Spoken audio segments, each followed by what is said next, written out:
Bienvenue à cette nouvelle capsule ABC du marxisme. Aujourd'hui, je vais vous parler de l'austérité, mais plus précisément répondre à la question « L'austérité est-elle idéologique ?»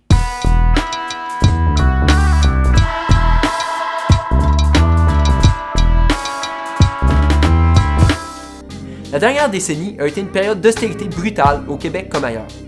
Coupe dans la santé et l'éducation, baisse des salaires et des conditions de travail des travailleurs du secteur public, privatisation, coût plus élevé des services publics, accès plus difficile aux services, etc. Aujourd'hui, alors que le monde s'est à peine remis de la crise de 2008, la crise provoquée par la COVID risque de nous plonger dans une période d'austérité encore plus profonde et plus destructrice que la précédente. Au Québec, le gouvernement prévoit que le déficit va atteindre les 30 milliards en 2023. On peut s'attendre que la CAQ, qui a supporté toutes les mesures d'austérité lorsqu'elle était dans l'opposition, implante des mesures d'austérité pour rétablir l'équilibre budgétaire.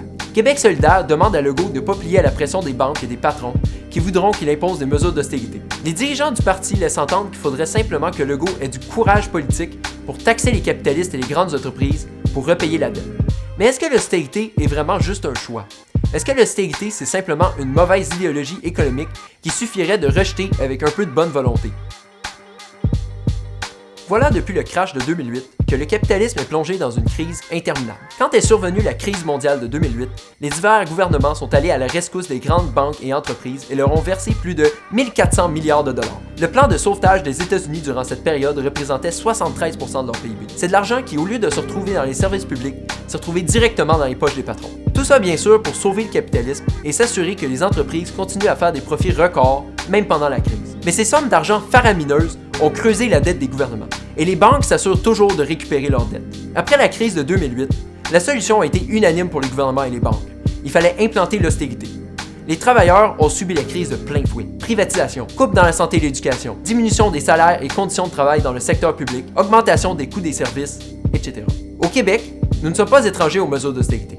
Depuis la crise de 2008, c'est des milliards de dollars destinés aux services publics qui ont été coupés par les gouvernements libéraux et péquistes avec le soutien de la CAQ pendant près de 15 ans. Maintenant, la COVID-19 a précipité le capitalisme dans une autre crise encore plus grande que la précédente.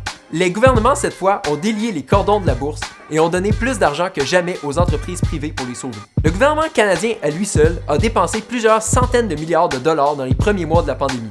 Et la crise est loin d'être terminée. Pour sauver le système, les gouvernements vont devoir faire bien plus de dépenses dans le futur. Le capitalisme est dans de bien beaux draps. Bien sûr, tout l'argent qui a été prêté aux banques, patrons, entreprises et industriels a dû être emprunté ou imprimé. Les gouvernements ont créé une immense dette qu'ils vont devoir payer avec intérêt.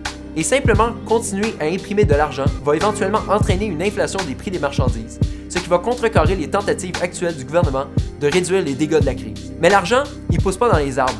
Il va falloir que le gouvernement trouve l'argent à quelque part. La question se pose alors, qui va payer? La solution qui est proposée d'emblée par les capitalistes, c'est de faire payer les travailleurs. On va chercher de l'argent en privatisant les services publics, en augmentant les coûts des services publics et en s'attaquant aux salaires des travailleurs du secteur public. Bref, on coupe dans tous les gains que la classe ouvrière a fait pour rembourser l'argent qu'on a donné gratuitement aux patrons. La crise du capitalisme existe encore bel et bien. Les 10 années d'austérité qui ont suivi la crise de 2008 ont marqué la reprise la plus lente de l'histoire du capitalisme. De manière générale, les crises capitalistes, 2008 inclus, surviennent lorsque la production de marchandises atteint un tel niveau qu'elle ne peut plus être absorbée par le marché. Les patrons, dans une course effrénée pour le profit, vont toujours tenter d'augmenter la cadence de production des marchandises tout en baissant les salaires des travailleurs pour faire un maximum de profit. Les travailleurs, qui doivent survivre sur des salaires de misère, sont alors incapables de consommer suffisamment pour écouler la quantité titanesque de marchandises produites. Ça engendre donc une surproduction, où les capitalistes se retrouvent avec plein de marchandises qu'ils ne peuvent pas écouler. On se retrouve alors face à une crise économique. Ce qui fait l'austérité, c'est de faire payer les travailleurs déjà appauvris par la crise que les capitalistes ont causée, avec des impôts, coupes dans les dépenses pour les services publics, privatisation. Donc, ça réduit encore leur pouvoir d'achat. L'austérité, ça fait juste aggraver la crise de surproduction. Pendant ce temps, les patrons peuvent se la couler douce en gardant leur argent précieusement le temps que la tempête passe. Depuis la crise de 2008, la saturation des marchés et la reprise lente de l'économie signifie que les capitalistes n'ont aucun intérêt à investir dans la production. Ils vont alors préférer investir leur argent dans le marché financier, acheter des obligations ou tout simplement le laisser traîner dans leur coffre. Cette année au Canada, la quantité d'argent mort, c'est-à-dire non investi, a atteint des sommets records de 1500 milliards de dollars.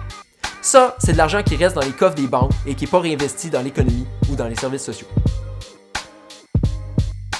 Y a-t-il une solution de rechange de l'austérité? Plusieurs partis de gauche comme Québec solidaire proposent de taxer les plus riches. La logique va comme suit. Si les riches ont des milliards de dollars qui traînent dans les banques, ils devraient pouvoir payer plus de taxes. Le gouvernement pourrait alors investir massivement cet argent dans des services publics de qualité. Cette proposition suppose que l'austérité est un choix purement idéologique. La raison pour laquelle Legault ne voudrait pas taxer les riches, c'est simplement parce qu'il n'y a pas de colonne. Avec un peu de courage, il n'hésiterait pas à s'attaquer aux capitalistes et à leur faire payer leur juste part. Il suffit donc simplement de taxer les plus riches. Mais cette solution, ça n'en est pas une en fait. Les capitalistes ne vont pas se laisser faire passivement. Ils investissent dans leur entreprise pour faire des profits. Et couper dans leurs profits, c'est s'attaquer à leur raison d'être en tant que capitaliste. Si on les menace d'augmenter leurs impôts, les capitalistes vont avoir recours à toutes sortes de méthodes, comme retirer leurs investissements, délocaliser l'entreprise et les sortir leurs capitaux du pays, mettre leurs travailleurs en lock-out, simplement fermer leurs usines, saboter l'économie, utiliser les médias pour promouvoir une peur rouge, etc., etc. Par exemple, en 2012, le président de la France, François Hollande, avait promis d'augmenter les impôts sur les plus riches. La réponse des capitalistes? Une fuite de capitaux de 54 milliards en 2 mois, juste après que la loi soit passée. La Cour suprême a dû agir in extremis pour renverser l'augmentation de l'impôt sur les riches et mitiger les dégâts. Un autre exemple, c'est celui de la Grèce. Après 2008, la Grèce s'est retrouvée durement touchée par la crise, avec une dette qui représentait 180% de son PIB. Les Grecs ont alors pris la rue pour s'opposer aux mesures d'austérité qui leur étaient proposées. Ils ont alors mis au pouvoir le gouvernement de Syriza en 2015, un parti de gauche radicale qui avait promis d'ambitieuses mesures anti-austérité. Mais les banques européennes n'y allaient pas se laisser faire. Avec l'aide des médias et des autres États européens, ils ont mis une pression énorme sur le gouvernement grec. Malgré qu'une grosse majorité de la population s'est opposée à l'austérité lors d'un référendum, Syriza a capitulé et accepté le plan d'austérité brutal demandé par les banques. Les banques ont été très claires auprès de Syriza que refuser leur plan d'austérité, ça revenait à s'engager sur le chemin de la révolution. Mais les dirigeants de Syriza n'avaient aucune intention de rompre avec la légalité bourgeoise. Ils ne pouvaient pas voir au-delà des confins du système capitaliste. C'était inconcevable pour eux d'exproprier les riches capitalistes, grecs et étrangers, et de prendre leurs richesses qu'ils ont extorquées aux travailleurs afin de financer de bons services publics et donner de bons salaires. En acceptant les règles du jeu du capitalisme, ils ont dû accepter les demandes des banques allemandes et d'imposer l'austérité. Le problème des réformistes, c'est qu'ils essayent de gérer le capitalisme et finissent par se faire gérer par lui. Si l'austérité était vraiment idéologique, Syriza aurait jamais été forcé de trahir les travailleurs grecs. La seule manière de faire payer les capitalistes pour la crise, c'est d'être prêts à saisir leurs usines et leurs capitaux. S'ils menacent de faire une fuite de capitaux ou de fermer leurs usines, ces mêmes usines devraient être mises sous le contrôle démocratique des travailleurs. On pourrait alors faire fonctionner les machines et produire pour le bien commun et non pour le profit. Si on nationalise les grands leviers de l'économie, comme les banques, l'énergie, les transports, les télécommunications, les grandes manufactures, on pourrait mettre en œuvre toutes sortes de réformes, comme la gratuité scolaire, des transports publics gratuits et efficaces, un système de santé de qualité vraiment gratuit et universel. On serait enfin en contrôle de l'économie. L'argent pourrait aller directement dans les poches des travailleurs au lieu de pourrir dans celles des patrons.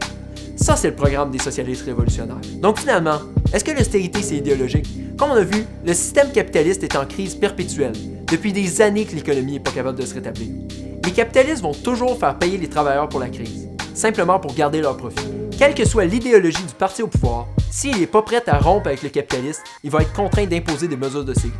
En ce sens, l'austérité, c'est pas simplement une mauvaise idéologie. C'est une conséquence logique du système capitaliste en crise. La seule solution de rechange à l'austérité, c'est une solution socialiste. Dans cette capsule, j'ai pas mentionné le keynésianisme et la théorie monétaire moderne. Si la position des marxistes sur ce sujet-là, ça vous intéresse, ou si vous avez simplement plus de questions sur l'austérité et la situation économique dans le monde, je vous invite à lire les articles et regarder les présentations qui sont incluses dans la description de la vidéo en bas. Et comme disait Marx, les philosophes ont fait qu'interpréter le monde de différentes manières. Ce qui importe, c'est de le transformer. Alors rejoignez la lutte contre le capitalisme avec la riposte socialiste. Abonnez-vous à notre chaîne Spotify et YouTube, likez et partagez. Abonnez-vous à notre journal marxiste mensuel sur marxiste.qc.ca.